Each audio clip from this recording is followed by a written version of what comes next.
अवधूत चिंतन श्री गुरुदेव दत्त. श्री स्वामी समर्थ. सर्व स्वामी भक्तांचे भक्तिमय चॅनलवर स्वागत आहे. तुम्हा सर्वांच्या सर्व चांगल्या इच्छा स्वामी पूर्ण करोत, ही स्वामी माऊली चरणी प्रार्थना. तुम्ही तुमचे भविष्य बदलू शकत नाही, पण तुम्ही तुमच्या सवयी बदलू शकता आणि तुमच्या सवयीच तुमचे भविष्य बदलतील. स्वप्न 3 असतात जी आपण झोपेत पाहतो, तर स्वप्न ती असतात जी आपल्याला झोपू देत नाहीत. जेव्हा आपण झोपतो तेव्हा आपलं शरीर मृत शरीरासारखं असते आणि जेव्हा आपण जागे होतो तेव्हा आपल्याला नवीन जन्म मिळतो. या नव्या जन्माने आपण आपल्या जीवनाची सुरुवात केली पाहिजे. तुमचा दिवस तुमच्या आयुष्याला नवी दिशा देईल. दिवसाच्या सर्व 24 तासांमध्ये सकाळ हा जीवनातील सर्वात सुंदर आणि सर्वात उत्साही आणि सर्वात प्रभावशाली काळ आहे. आणि सकाळच्या वेळी आपण आपल्या जीवनात ज्या सवयी अंगीकारल्या आहेत, त्या सवयी फक्त तुमच्या संपूर्ण दिवसच नाही, तर तुमच्या संपूर्ण जीवनावर परिणाम करतात आणि तुमच्या ध्येयावर सकारात्मक परिणाम होतो. सकाळच्या सवयी तुमच्या यशात किंवा अपयशात महत्त्वाची भूमिका बजावतात. आज मी तुम्हाला सकाळच्या अशा सवयींबद्दल सांगणार आहे, ज्याचा तुम्ही तुमच्या जीवनात अवलंब केलात तर तुम्ही स्वतःला आणि तुमच्या आयुष्यातील प्रत्येक क्षणाला तुमचे संपूर्ण आयुष्य बदलू शकता. ते तुम्ही करू शकता. आपण सर्व काही साध्य करू शकता. तुमच्या वर्तमान सवयी तुमचे भविष्य घडवतात. एकेकाळी महात्मा गौतम बुद्ध आश्रमात आपल्या सर्व शिष्यांना उपदेश करत होते. सकाळच्या वेळी कोणत्या सवयी जीवनात पाळल्या पाहिजेत या शिकवणी ते सांगत होते. ते त्यांना सांगत होते की ते त्यांचे दैनंदिन आणि संपूर्ण जीवन चांगले बनवण्यासाठी कोणत्या प्रकारच्या सवयी लावू शकतात. तेव्हा महात्मा बुद्ध आपल्या शिष्यांना सांगतात की आपण लवकर उठले पाहिजे, म्हणजे सूर्याच्या किरणांनी.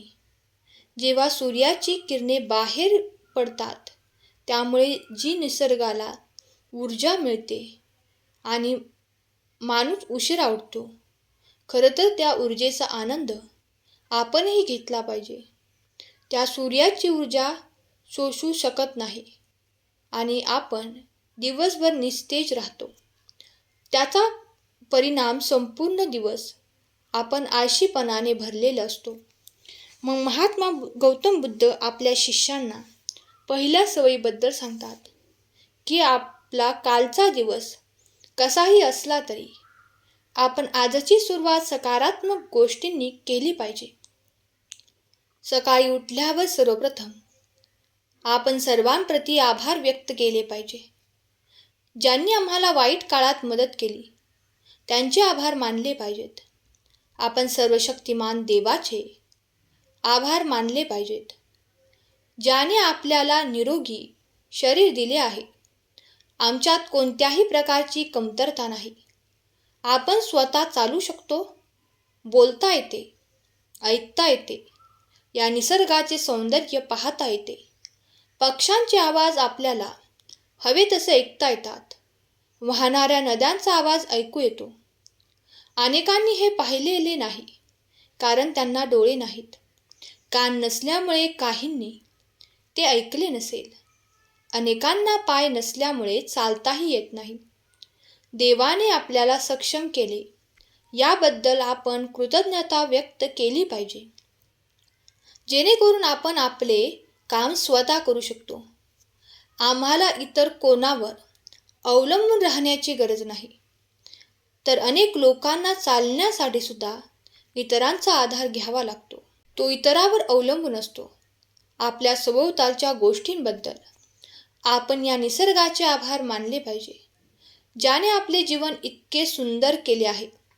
रंगीबेरंगी फुले जी आपल्याला सुगंध देतात, ती नदी जी आपल्याला पिण्याचे पाणी देते, ही झाडे आणि शुद्ध फळे नेहमीच निसर्गाकडूनच मिळतात. त्या सर्वांप्रती कृतज्ञता व्यक्त केली पाहिजे. त्याचे आभार मानले पाहिजेत. या सगळ्यांनी मिळून आपलं आयुष्य खूप सुंदर बनवलं आहे. यानंतर महात्मा गौतम बुद्ध आपल्या सकाळच्या सवयीबद्दल सांगतात. कृतज्ञता व्यक्त केल्यानंतर आपण ध्यान केले पाहिजे. आपल्या मनात अनेक प्रकारचे विचार चालू असतात. विचारांचा कोलाहल चालू असतो. आपल्याला नको असले तरी एक ना एक विचार आपल्या मनात येतो आणि या विचारांमुळेच आपल्याला तणाव जाणवतो. आपल्याला हे विचार शांत करावे लागतील आणि आपण हे विचार ध्यानाद्वारे थांबवू शकतो. त्यासाठी एका जागी बसून आपल्या श्वासावर लक्ष केंद्रित करावे लागेल. आपण कोणत्या नाकातून श्वास घेत आहोत आणि कोणत्या नाकातून श्वास सोडत आहोत हे लक्षात ठेवले पाहिजे. आपला श्वास शरीराच्या कोणत्या भागांना मिळतो जेव्हा आपण आपले पूर्ण लक्ष देतो. जर आपण आपल्या श्वासावर लक्ष केंद्रित केले तर आपले मन एका ठिकाणी केंद्रित होईल आणि भटकणे थांबेल. आणि जेव्हा आपले मन एका ठिकाणी केंद्रित होते तेव्हा आपल्या मनाला नवीन ऊर्जा मिळते आणि तीच ऊर्जा आपला दिवस उत्साहाने आणि आनंदाने भरते. ध्यान केल्याने आपले मन निरोगी होते.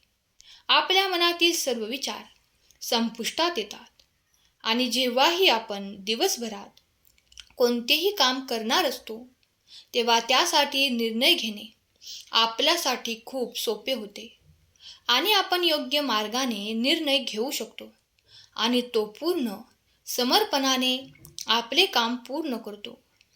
आपला संपूर्ण दिवस तणावमुक्त राहतो, ज्यामुळे आपल्याला आपल्या आत एक विचित्र सुगंध जाणवतो आणि आपण दिवसभर आनंदी आहोत.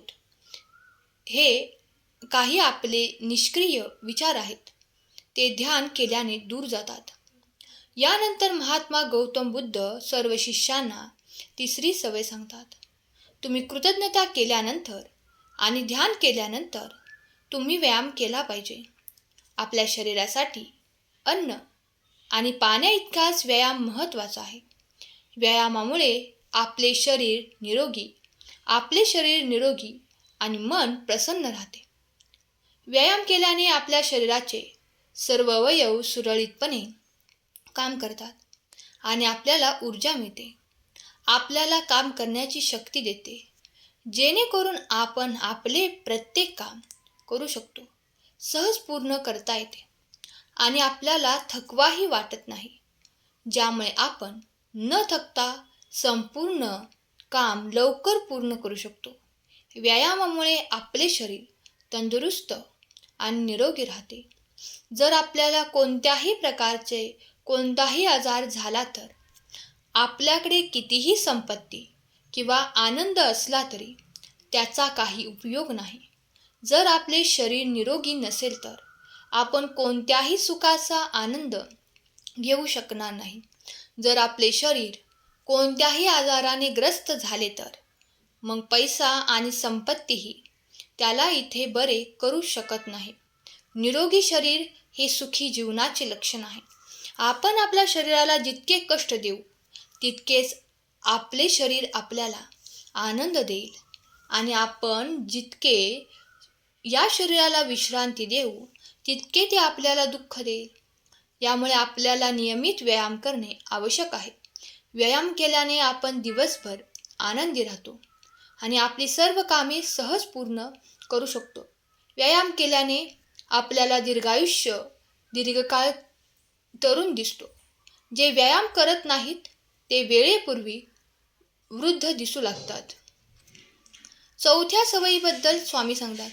कृतज्ञता व्यक्त केल्यानंतर, ध्यान केल्यानंतर आणि व्यायाम केल्यानंतर तुम्हाला एक कागद आणि पेन उचलून त्या कागदावर पेनाने तुमचा दिवसभराचा दिनक्रम लिहावा लागेल.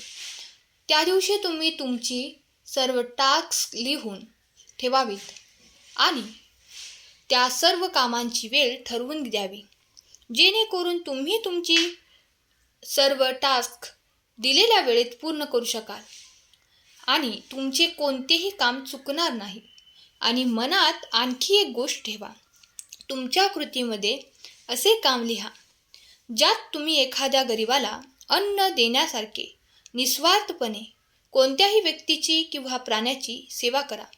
एखाद्या प्राण्याला गवत दिले किंवा पाणी दिले असे तुम्ही केल्याने तुम्हाला शांती मिळेल आणि तुमचा संपूर्ण दिवस संपला की तुम्हाला एक वेगळाच आनंद अनुभवायला मिळेल.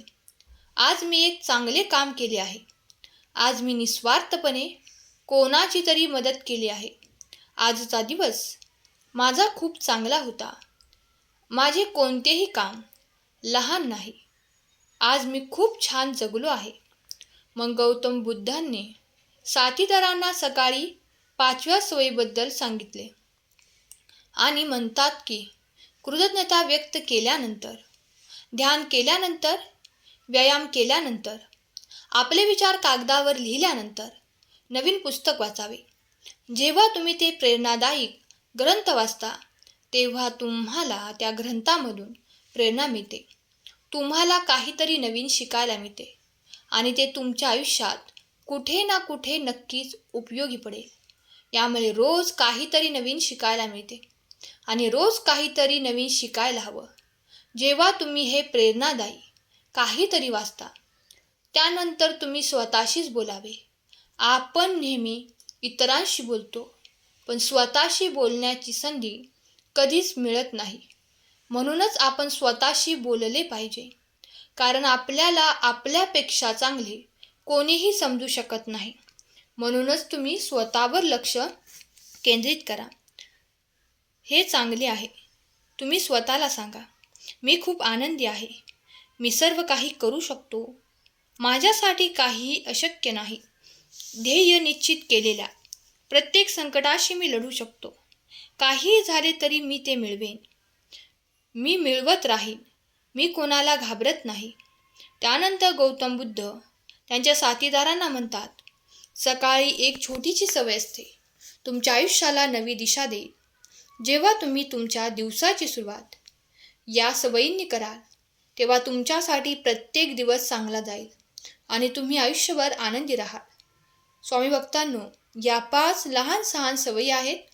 यामुळे आपल्या जीवनावर सकारात्मक प्रभाव अंगीकारून आपण आपला प्रत्येक दिवस आनंदी बनवू शकतो आणि आपले ध्येय साध्य करू शकतो. स्वामी भक्तांनो, तुम्हाला ही कथा कशी वाटली? तुमचे मत कमेंट करून कमेंट बॉक्समध्ये नक्की सांगा.